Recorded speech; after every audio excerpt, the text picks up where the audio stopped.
Bagaimana kalau perusahaan tidak membayar gaji karyawannya? Hutang.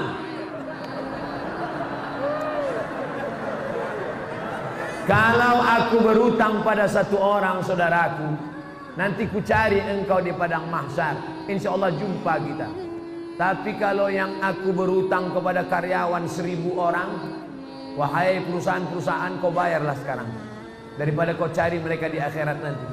Sedangkan di Sumatera aja payah mencarinya, apalagi di padang mahsyar. Hai pimpinan perusahaan-perusahaan, hai manajer-manajer, hai GM. Yang Ustaz tunjuk ini siapa? Kamera. Mana tahu kebetulan dia nonton streaming. Bayar hutang, bayar. Al-wa'du dain, janji adalah hutang, dan hutang akan diminta pertanggungjawaban di hadapan Allah. Sekecil apa hutangmu? Faman ya'mal mithqala dzarratin khairan yara. Hutang sebesar biji sawi akan dituntut di hadapan Allah Subhanahu wa taala. Bapak Ibu calon jamaah haji, sebelum berangkat bayar hutang-hutang. Bapak nangis kenapa? Hutang saya banyak Pak Ustaz. Tapi Bapak kaya, masa nggak sanggup bayar hutang? Bukan nggak sanggup bayar, orangnya nggak tahu di mana Pak Ustaz. Hutang apa? Dulu waktu sekolah makan bakwan 3 bayar 1.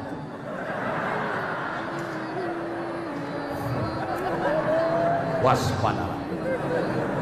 Bayar. Saya mengamalkan surat Al-Kahfi setiap malam Jumat. Bagaimana hukumnya? Man qara'a surat Al-Kahfi yaumal Jum'ah. Siapa yang baca surat Al-Kahfi malam Jumat, pagi Jumat, sore Jumat, siang Jumat, dari mulai habis maghrib, sore Kamis, malam Jumat, sampai habis asar, sampai menjelang maghrib hari Jumat, baca surat Al-Kahfi. Allah lahu min nur. Dia dapat cahaya. Dengan cahaya itu dia bisa membedakan mana hak, mana hoax. Mana hak, mana hoax, mana hoax, mana hak. Kita malam ini bisa membedakan mana orang, mana tiang, mana orang gara-gara apa? Gara-gara cahaya, bukan gara-gara mata. Coba matikan lampu semua, buka mata lebar-lebar. Bisa melihat. Kita bisa melihat bukan karena mata, tapi karena cahaya. Makanya ada orang buta tapi hafal Quran. Kenapa? Matanya tertutup tapi hatinya terang. Nur cahaya. Alhamdulillah Pak Ustaz, saya sudah dapat. Bapak dapat? Iya. Kenapa? Nama bini saya Nur Cahaya. Maka siapa yang mendapatkan nur? Orang yang membaca surat Al-Kahfi hari Jumat, malam Jumat. Yang sudah mengamalkan, terus hadisnya sahih. Baik, yang belum mengamalkan, segera amalkan. Mudah-mudahan umurnya sampai hari Jumat. Saya mengamalkan bacaan Ya Razzaq urzuqnil ba'dal fana di setiap habis sunat fajar. Bagaimana hukumnya Pak Ustaz? Ya Razzaq, wahai engkau yang memberikan rezeki, urzuqnil baqa ba'dal fana, berikan aku kekekalan setelah binasa. Setelah tanganku binasa dimakan cacing tanah, setelah mataku binasa dimakan ulat, berikan aku kekal abadi. Setelah, apakah doa ini salah? Tidak salah. Silakan amalkan. Ya Razzaq, wahai engkau yang memberi rezeki, wahai engkau yang memberi rezeki, urzuqnil baqa ba'dal fana, berikanlah aku kekal setelah binasa. Binasa dunia tapi aku tidak binasa. Selama doa itu tidak salah menurut akidah, maka tidak salah diamalkan. Tapi kalau diajarkan doa, wahai penjaga laut, penjaga sungai, penjaga pohon kayu, datanglah, datang. Itu doa manggil hantu. Nanti pas setelah itu hantunya datang, what can I do for you? Syukran kasiran Ustaz, afwan. Kalau ada orang menyebut syukran, terima kasih, jawabannya afwan. Menurut Ustaz, jamaah tabligh itu baik apa tak baik? Entah. Ada orang kampung saya punya meja biliar bola sodok. musik keras. Pergi saya ke Mesir kuliah. Pulang saya kuliah, saya sholat di masjid, saya jadi makmum. Imamnya enak sekali baca ayat. Bismillahirrahmanirrahim. Alhamdulillahi Rabbil Alamin. Siapa ini imam? Rupanya yang punya meja biliar dulu. Selesai sholat saya tanya, abang yang punya meja biliar bertato rambut panjang dulu kan? Iya. Kok bisa abang sekarang? Ada jamaah tabligh datang ke meja biliar. Selama ini ustadz cuma di masjid saja. Ustadz tidak pernah mengajar kami sholat. Jamaah tabligh datang, kami marah-marah. Jamaah tabligh, pergi keluar, nanti ku pukul kepala. Besok dia datang lagi. Sampai akhirnya kami muak, akhirnya kami ikut dia ke masjid. Ustadz Somad berceramah di masjid. Ustadz Somad tidak pernah ceramah di meja biliar. Siapa yang membuat preman-preman tengik tobat? Siapa yang membuat orang-orang di parkir tobat? Nih jamaah tabligh. Kira-kira jamaah tabligh ini baik apa tak baik? Yang bilang bukan saya. Saya cuma nanya aja. Jadi kalau ada orang mengatakan jamaah tabligh tidak baik, kenapa jamaah tabligh tidak baik? Karena jamaah tabligh pakai sorban, Nabi Muhammad pakai sorban. Jamaah tabligh tidak baik. Kenapa? Karena jamaah tabligh pakai jenggot, Nabi Muhammad pakai jenggot. Jamaah tabligh tidak baik. Kenapa? Karena jamaah tabligh mengetuk pintu rumah ngajak sholat. Itu yang dilakukan Nabi Muhammad. Assalamualaikum, ayo sholat. Ustaz Somad kenapa enggak melakukan ini? Saya takut. Orang jamaah tabligh tak ada takutnya. Assalamualaikum, Pak Haji, ayo ke masjid Pak Haji. Jangan ajak-ajak saya. Kau belum lahir aku udah haji. Besok dia datang lagi. Assalamualaikum Pak Haji. Waalaikumsalam. Ayo ke masjid Pak Haji. Jangan ajak saya. Saya sholat di Masjidil Haram 1 rakaat, catatannya 100.000 rakaat. Udah penuh amal saya. Saya udah sedikit lagi masuk surga. Jangan ajak saya. Besok dia datang lagi. Lama-lama Pak Haji bosan. Udah kumat jantung. Ayolah. Nih jamaah tabligh. Kira-kira jamaah tabligh ini baik apa tak baik? Udah 2 kali kutanya. Saya punya keluarga. Ini panjang ini. Ini tak pertanyaan tak curhat. Saya punya keluarga. Oke, saya paham. Mempunyai sebidang tanah. Oke. 20 kali 15 meter. Ya. Namun tanah kami dikuasai tanpa hak oleh tetangga kami. Oke, jelas. Dengan ukuran lebar 7 meter. Pertanyaan saya, apakah orang yang mengambil hak tanah kami berdosa hingga akhirat? Qaidah sibrin, sejengkal kau ambil, quyida, dililitkan ke lehermu 7 aradin, 7 lapis. Sejengkal kau ambil 7 lapis tanah dari leher. Apalagi 7 meter? Apakah keluarga anak menantu turut berdosa karena mengetahui bahwa orang tuanya telah mengambil? Ya, yang tak tahu malam ini ku beritahu. Yang pura-pura tak tahu, tak mau tahu, aku kasih tahu. Andai tanah ustadz yang dibuat orang begini, apa tindakan ustadz? Ku lapor ke Pak Kapolres. Ada orang ngejek-ngejek saya, di internet, foto saya di model-modelnya, disangkanya saya Ustadz Somad itu baik, maafkan. Enggak. Ustadz, ini ada orang ngejek Ustadz. Kita BAP ke Polda. Berapa tahun? 4 tahun. Tenggelamkan. Jangan macam-macam. Apa gunanya di sebelah kanan Pak Kapolres, di sebelah kiri Pak Dandim, ya kan? Kita jalan sama Pak Wakil Gubernur, ada Pak Bupati. Inilah masanya. Mainkan.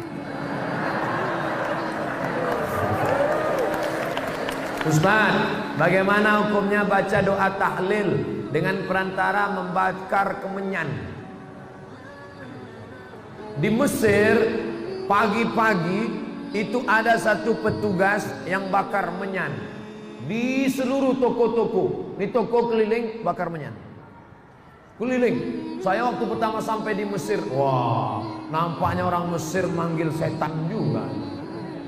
Setelah lama-lama di Makkah, Saya lihat menyan itu berbungkal-bungkal. Rupanya menyan itu bukan mau manggil setan, tapi untuk pengharum ruangan. Ketika datang Habib Umar bin Hafiz yang dari Yaman, Hadramaut, dibakar juga di Istiqlal, dibakar. Cuman bukan menyan, tapi serbuk kain, namanya ud. Bahasa kitanya gaharu. Kenapa orang di kampung kita pakai menyan? Kenapa tidak pakai gaharu? Saya tahu setelah saya ceramah di Kalimantan Utara. Saya tanya Pak Gubernur, Pak Gubernur, ya, di sini banyak gaharu. Banyak. Berapa sekilo? 40 juta yang paling murah. Pantesan pakai menyan. Gaharu mahal. Kalau sampailah 40 juta itu kita letakkan di ruang tamu, lalu ada kawan yang hidupkan, itu kita nangis.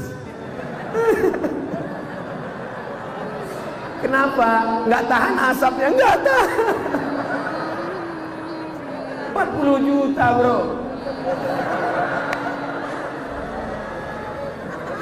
Jadi kalau di majelis Habib, majelis maulid, sebelum doa baca, itu untuk mengharum ruangan. Karena dengan harumnya ruangan, malaikat-malaikat suka.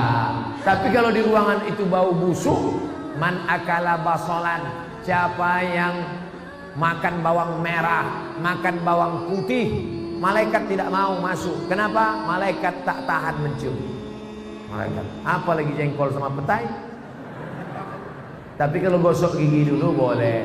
Jadi kalau ada orang membakar menyan, membakar gaharu, tujuannya untuk mengharumkan ruangan, tidak apa-apa. Tapi kalau dianggapnya asap inilah yang membawa ke alam, apalah. Nah, ini tak betul, berarti keyakinannya tidak benar. Jadi kalau ada yang tidak orang bakar, tanya dulu. Ini bakar untuk apa? Untuk mengharum ruangan. Dengan harumnya ini, kan harum gak perlu lagi. Masjid kita ada pakai pengharum ruangan. Sekarang ada orang pakai harum. Itu pakai bahan kimia. Ada bahan kimia, kita hirup masuk ke dalam, itulah yang menjadi cancer. Tulisannya C-A-N-C-E-R, cancer. Orang kita payah bilang cancer, kenapa? Kanker.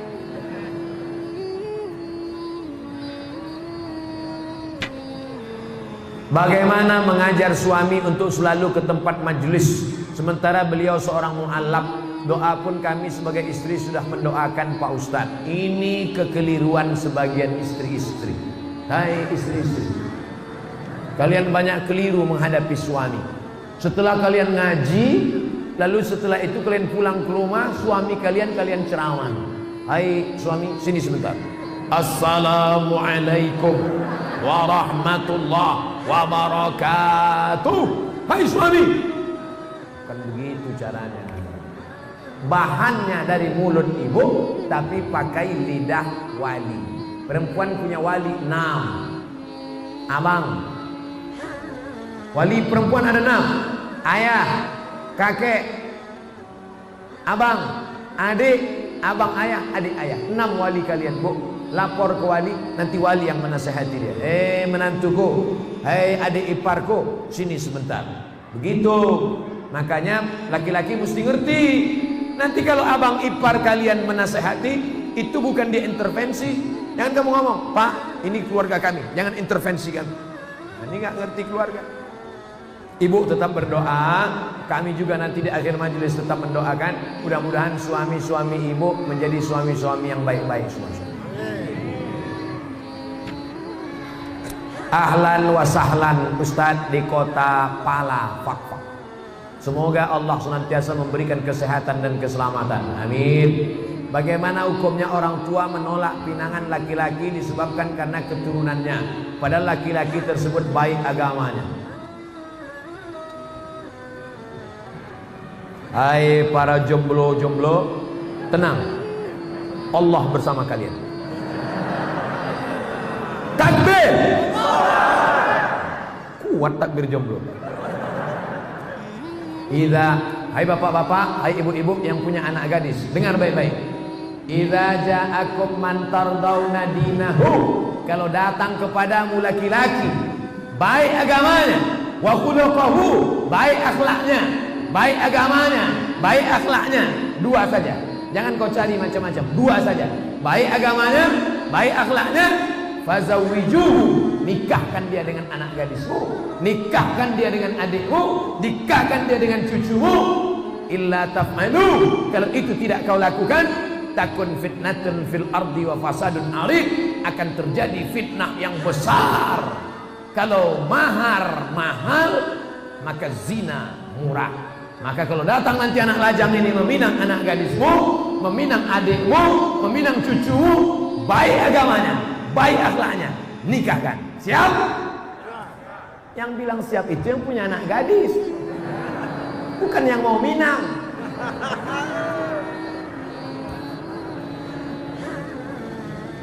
Bu, Pak, kalau kalian cari menantu kaya, nanti dia miskin, kalian jadi benci.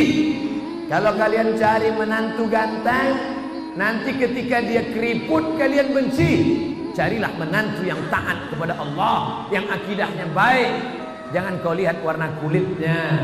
Bilal bin Abi Rabah dipanggil oleh Nabi, ta'al Bilal, aku dengar suara sendalmu dalam surga. Kresek, kresek, kresek, kresek. Bilal itu berkulit hitam, hamba sahaya, orang Afrika Utara. Tapi didengar Nabi suara sendalnya dalam surga. Belum mati sendalnya udah masuk surga. Makanya kalau ada bapak ibu nanti kehilangan sendal, sabar, berarti udah masuk surga duluan.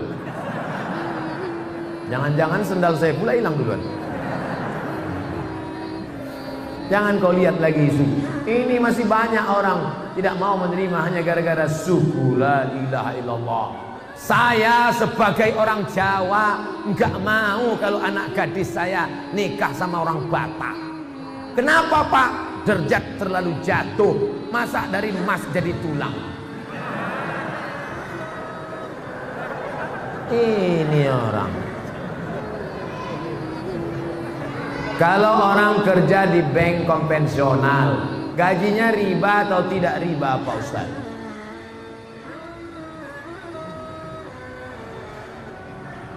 La'anallahu akilar riba. Allah melaknat orang yang makan riba. Wa mukilahu, orang yang mewakilkan, orang yang dibeli, orang yang diberi. Yang pertama yang makan, yang kedua yang diberi. Wa katibahu, pegawai pencatat administrasinya. Wa syahidaihi, yang menjadi saksinya. Kulluhum sawa, keempat-empatnya makan riba. Saudaraku yang di konvensional, pindah kalian ke BNI Syariah, Bank Syariah Mandiri, Bank Muamalat. Gak bisa Pak Ustadz, belum ada. Oke, mudarat boleh. Darurat tingkat tinggi. Ustadz, kalau saya keluar dari sini, istri saya sedang hamil tua, motor saya masih kredit rumah. Stop, jangan cerita, aku tak tahan dengan. Oke, kerja aja situ sampai dapat kerja yang lain. Nanti kalau sudah dapat kerja lain, resign dari situ. Ustaz, bagaimana batas-batas wanita berhias keluar rumah, pakai make up? Banyak perempuan sekarang mukanya putih, tangannya hitam.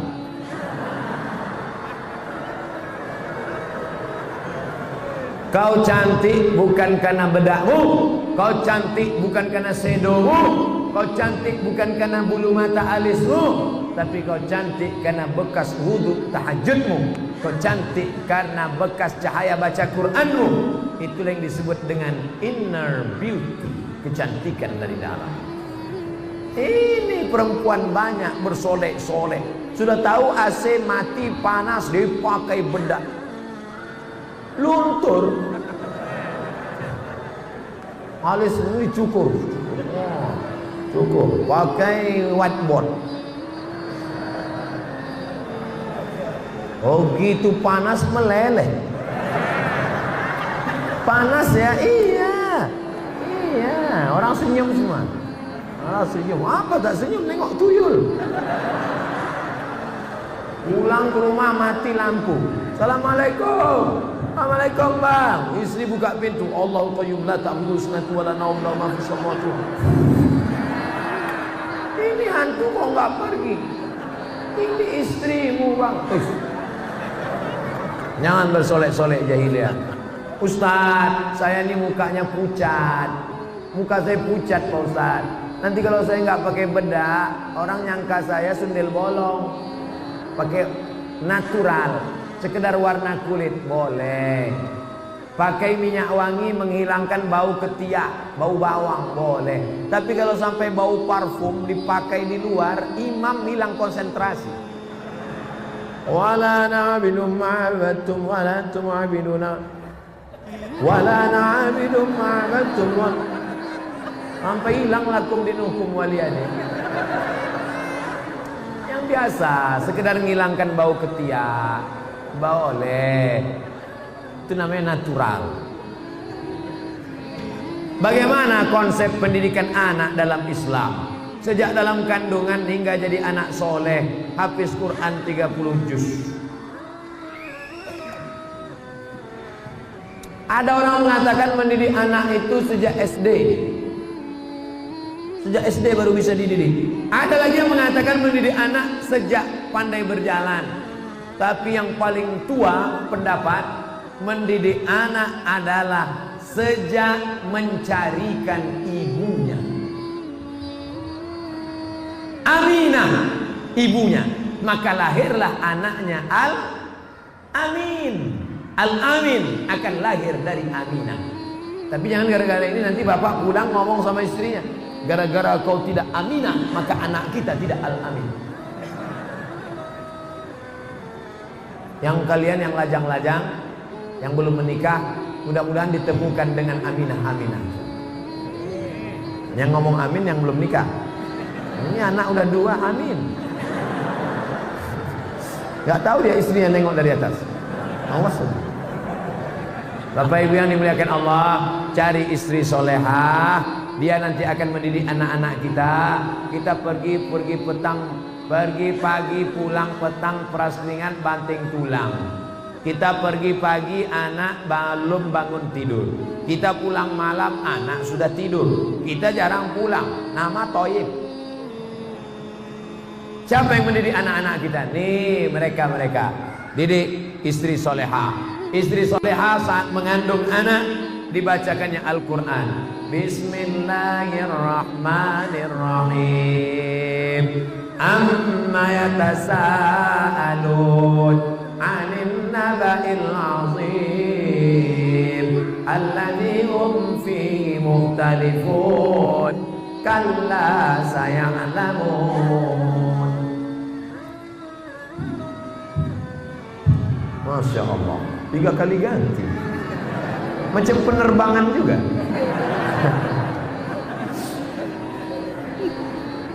Istrinya soleha. Istri soleha tadi waktu hamil banyak-banyak baca ayat. Saya yakin dan percaya ini dulu pasti ibunya waktu dalam kandungan banyak-banyak sholawat. Pasti anak-anak ini yang datang mendengar pengajian ini, pasti ibunya waktu hamil dulu baca ayat. Karena kalau dia tak baca ayat, pasti anaknya lompat-lompat. Karena emaknya nyanyi kucing garong keong racun. Bapak Ibu yang dimuliakan Allah. Setelah itu anak tadi disusukan. Sekarang banyak anak-anak meluk kaleng. Susu sama kaleng. Susukan sama ibunya. Setelah itu kemudian dimasukkan sekolah agama. Bawa pengajian. Kemarin saya pergi ke hotel. Kebetulan di hotel itu tinggal anak MTQ dari Kabupaten Bengkalis, Riau. Umur 8 tahun.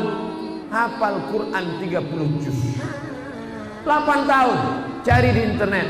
Namanya An-Nisa Zahra dari Riau. Saya tanya kakeknya, "Kek, ini gimana dia bisa hafal Quran umur 8 tahun?" Sejak kecil di kamarnya non-stop 24 jam MP3 Al-Quran. Jadi Bapak Ibu nanti pulang dari sini lagu-lagu dangdut, Cinta Satu Malam, Kabikaci Kabigam, Kuckut Kotahe, campakkan ke laut. Jangan rusak laut, nanti dimakan ikan hiu pula, bakar.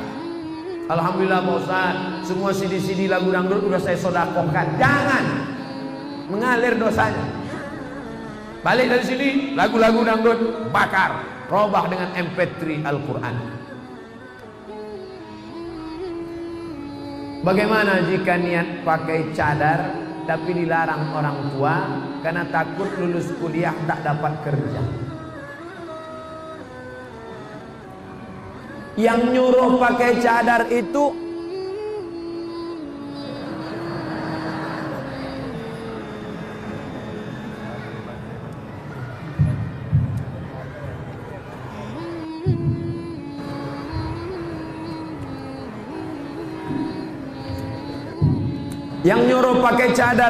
Allah apa ustaz?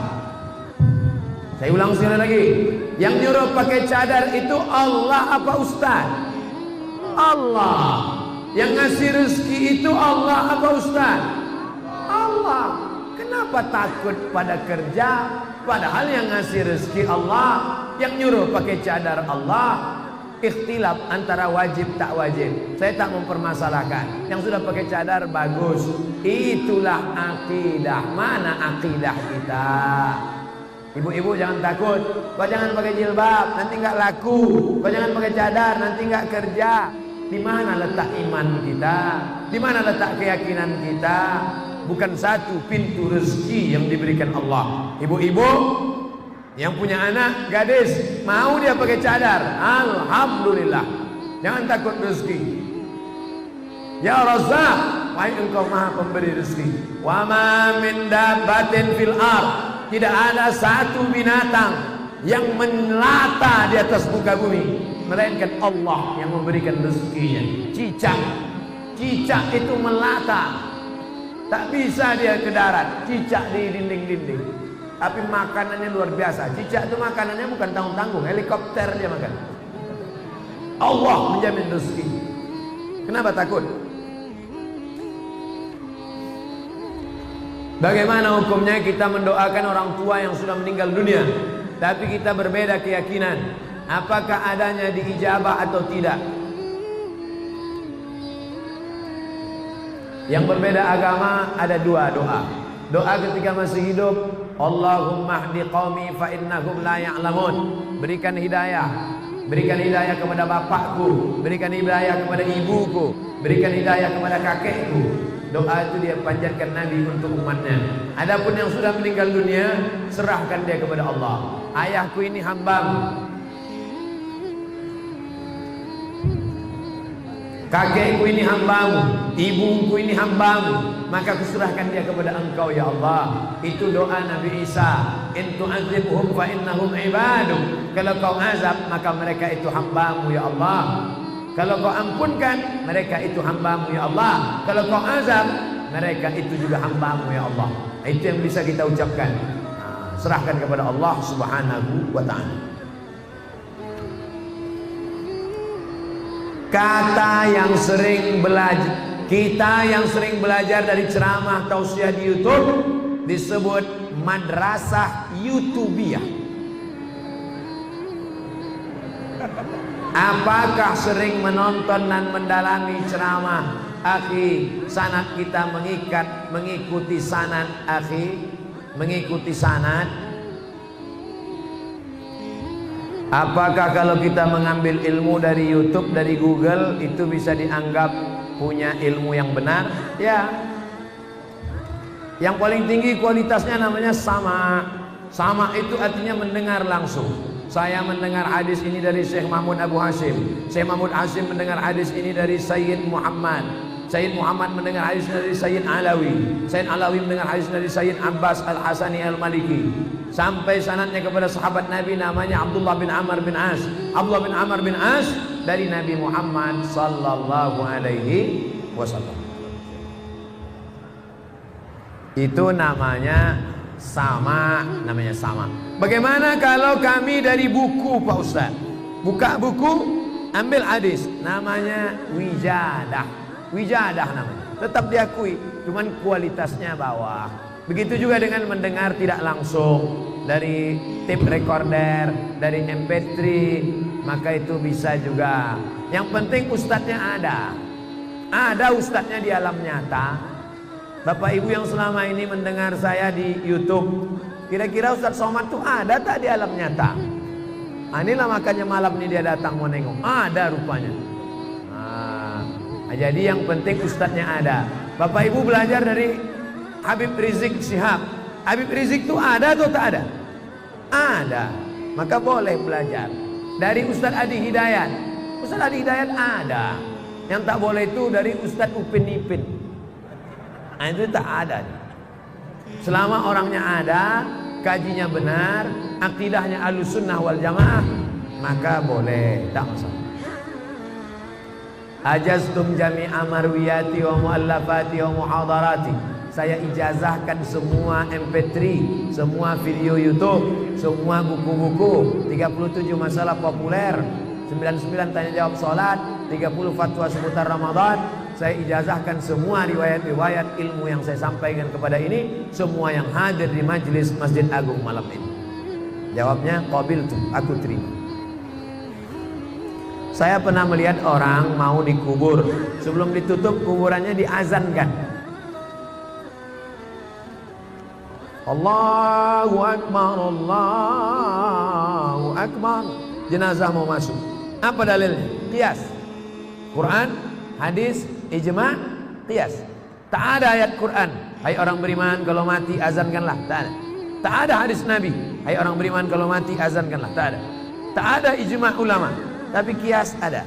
Mana qiyasnya? Lahirnya diazankan, maka matinya pun di sebahagian mazhab Syafi'i. Kalau ada yang buat jangan salahkan. Kalau tidak dibuat tidak apa-apa. Dia tidak macam sholat. Kalau sholat wajib, kalau tidak dibuat haram. Ada dalam hadis, ada dalam Quran, ada dalam ijma'. Kalau mengazankan jenazah ini qiyas.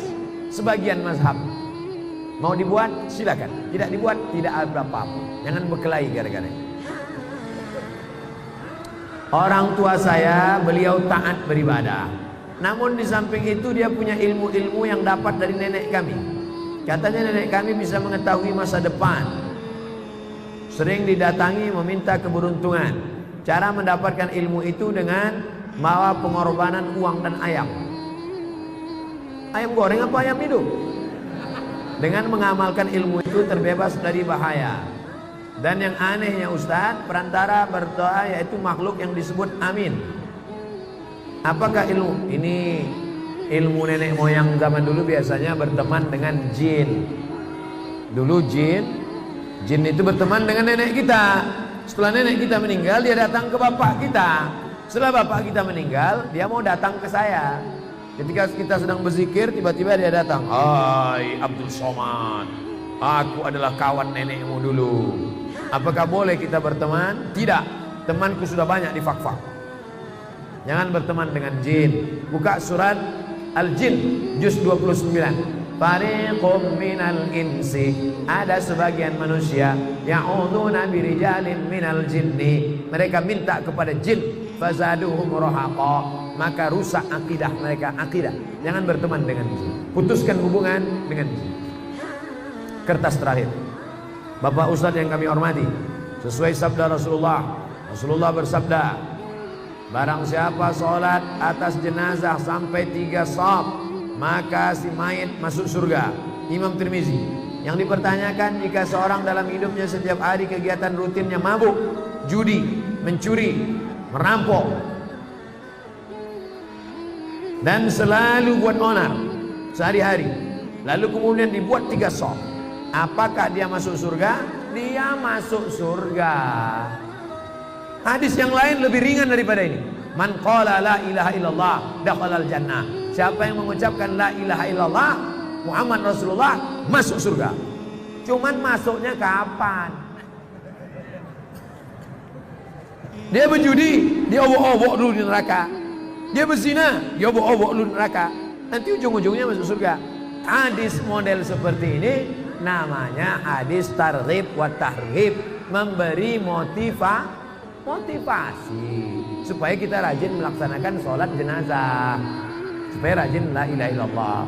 Kita mau bersihkan dari narkoba, bersihkan dari zolim, supaya kita masuk surga tapi tidak singgah di neraka. Allahumma ajirna minan nar, Allahumma ajirna minan nar, Allahumma ajirna minan nar, wa qina azabannar. Amin ya rabbal alamin. Jam 21.59. Jam 10.22 genap 2 jam kita bersama. Kurang 20 menit lagi. Berarti kita sudah bersama 2 jam kurang 20 menit. Sejam setengah lah itu Pak Ustaz, terserahlah. Yang penting kebersamaan kita malam ini mudah-mudahan bernilai amal soleh. Ala hazihin niyah wa kulli niyatin salihah. Al-Fatihah.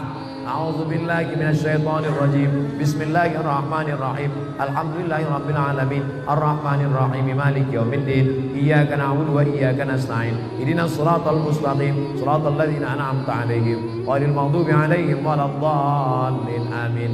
Allahumma inna nas'aluka salamatan fid din. Selamatkan akidah kami dan anak keluarga kami ya Allah. Wa afiatan fil jasad. Sehatkan badan kami.